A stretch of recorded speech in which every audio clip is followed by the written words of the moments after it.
Este debate sobre los cuestionamientos a la respuesta peruana a la Corte Interamericana de Derechos Humanos, al Sistema Interamericano de Derechos Humanos, a partir del caso Lori Berenson, que hemos iniciado hace media hora con Luis García Corrochano.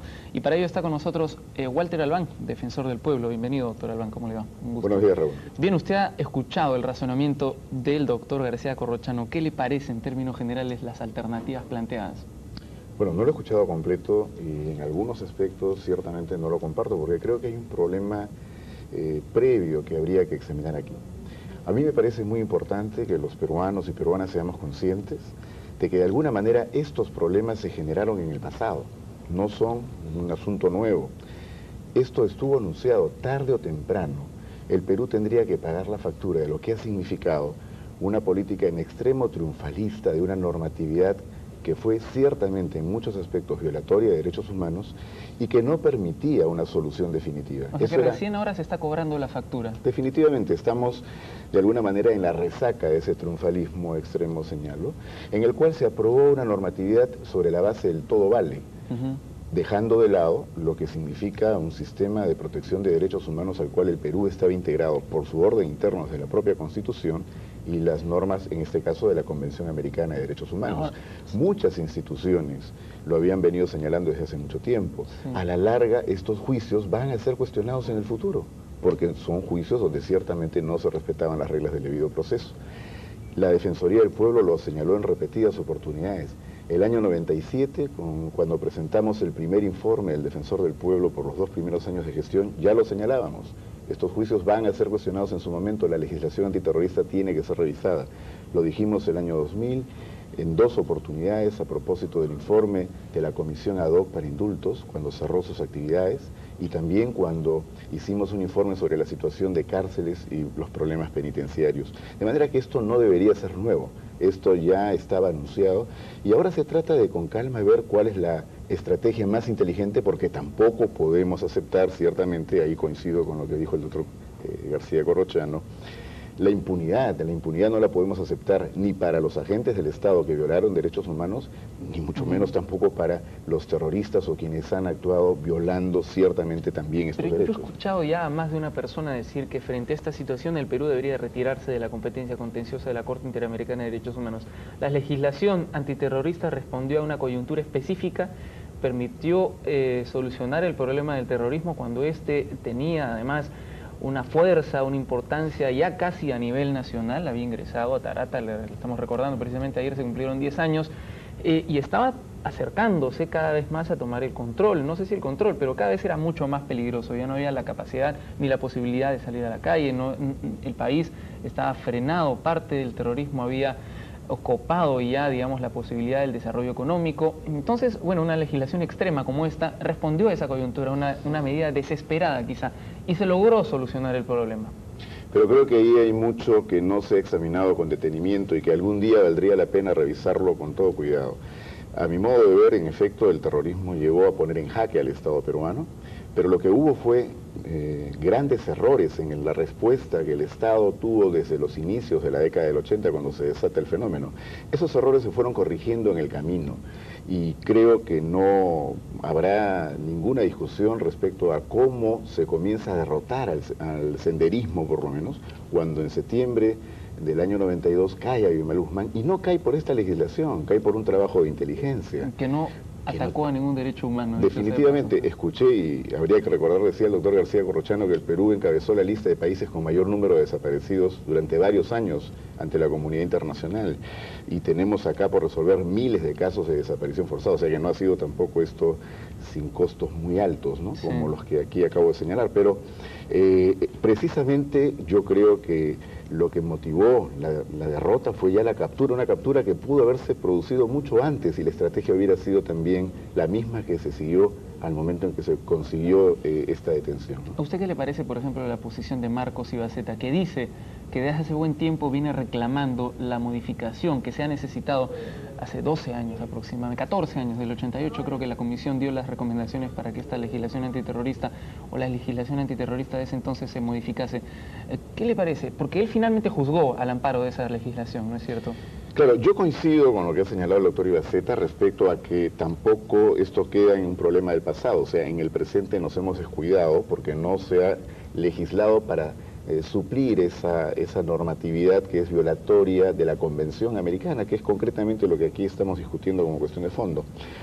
Pero sí me parece que los tribunales tienen que manejar esto con cuidado, y él como presidente de una sala también tiene que manejar por lo menos el criterio de defender lo que su propia decisión ha planteado, porque los jueces, como sabemos en el Perú, tienen la posibilidad de que si se encuentran frente a normas que no son compatibles con la Convención, que violan la Constitución o el debido proceso, pueden aplicar lo que llamamos el control difuso, es decir, pueden no aplicar la norma, ¿no? Así es, y en consecuencia entendemos pues de que quienes han juzgado en el fuero común, en este caso la señorita Berenson, han llegado incluso a hacer un examen de qué normas consideraban que podían o no aplicar, de manera que lo menos que se espera es que ese tribunal defienda su sentencia. Bueno, pero parece entonces que todo el mundo busca más bien su comodidad dentro de estos procesos, ¿no es cierto? Ibaceta se defiende a sí mismo al mismo tiempo que ataca a los demás diciendo que existía una legislación que no tuvo más remedio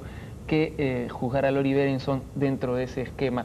Lo que pasa es que aquí también hay un problema de judicatura, ¿no es cierto? Yo no conozco juez alguno que haya aplicado control difuso por lo pronto. El Tribunal Constitucional es el único que hasta ahora se ha resuelto sobre temas de constitucionalidad. Y por otra parte, el gobierno asume una alternativa que a muchos incluso parece descabellada, ¿no es cierto? Es decir, denunciar a la comisión frente a la Corte. ¿Eso es posible? ¿Esa es una alternativa, una solución o es más bien un pantallazo? Bueno, yo no creo que se trate en ningún caso de denunciar a la comisión ante la Corte.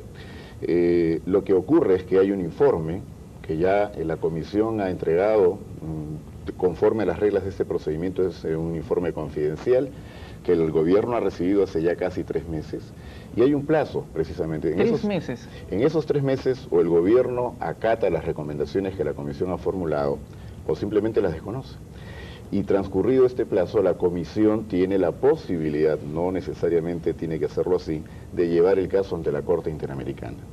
Lo que ha ocurrido es que creo que el 22 se cumplen los 3 meses. Entonces el gobierno está, digamos, ganando la iniciativa de llevar el caso ante la Corte. No es que esté denunciando a la comisión, sino es pidiendo que esto se pueda ventilar ante la Corte, y esto podría equivaler a una suerte de apelación. No estoy de acuerdo con lo que la comisión me está diciendo, yo voy a la Corte. Pero más allá de ganar la iniciativa, el tema de fondo es que la Corte va a examinar esto conforme a las reglas de la Convención Americana. Y hay antecedentes de que la Corte había señalado, en el caso Castillo Petrucci, antes en el caso Tamayo Loaiz, y ya en otro caso, Cantoral me parece, también había establecido de que toda esta legislación tendría que ser revisada en el Perú, porque tenía aspectos que claramente vulneraban la Convención, de manera que hay que ir con cuidado en este terreno, ¿no? Precisamente, es difícil ir con cuidado cuando se habla de temas que tocan emocionalmente a toda la población, ¿no es cierto? Evidentemente la reacción contra resoluciones como las que se ha presentado en el caso de Lori Berenson es airada, es decir, todo el mundo se siente afectado directamente por resoluciones de esta naturaleza. ¿Qué solución entonces plantea usted? Bueno, primero que creo que no hay que caer en tremendismos y hay que aceptar que los errores se pagan. De manera que si esto está mal hay que corregirlo, y acá no estamos para poner en cuestión, digamos, la competencia de la Corte Interamericana, no, esto es el sistema de derechos humanos, es por eso un sistema, está integrado, es toda una cantidad de aspectos que están considerados orgánicamente para que funcionen de esa manera, y esa es nuestra mejor garantía de que nuestros derechos no van a ser atropellados. Recordemos en el pasado cómo se cuestionaba a la Comisión y a la Corte, precisamente porque era la única instancia a la que se podía recurrir ya en términos jurisdiccionales cuando no se encontraba justicia en el país. No podemos caer en lo mismo.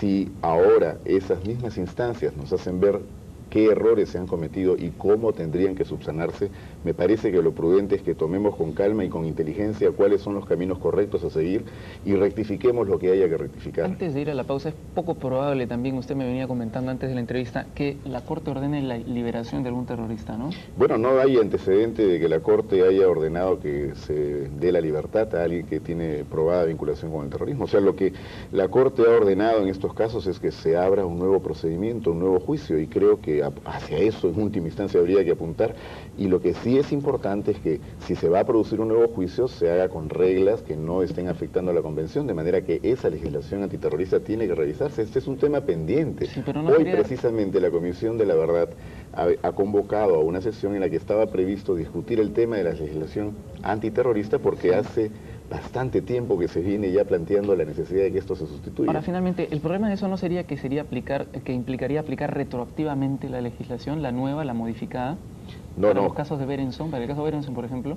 De ninguna manera, porque recordemos que en materia penal la legislación que se entiende es más favorable es siempre aplicable, incluso retroactivamente. Pero acá estamos en una circunstancia en que se produciría un nuevo juicio bajo nulidad del anterior, de manera que tendría que aplicarse la ley vigente al momento en que se va a ventilar el nuevo procedimiento. Y Baceta dice cómo actuar pruebas policiales de ese entonces ahora. Yo creo que en estos aspectos que ya son más de detalle, lo que tienen que hacerse es volver a diligenciar actos probatorios que en su momento no fueron debidamente manejados. No veo por qué puede haber en esto un impedimento o una limitación insalvable. Bien, doctor Olván, muchas gracias por su participación aquí en De 6 a 9. Efectivamente, pues los errores del pasado, eso lo comentamos ayer también, se pagan en algún momento, ¿no? Gracias. Vamos a ir una breve pausa y continuamos.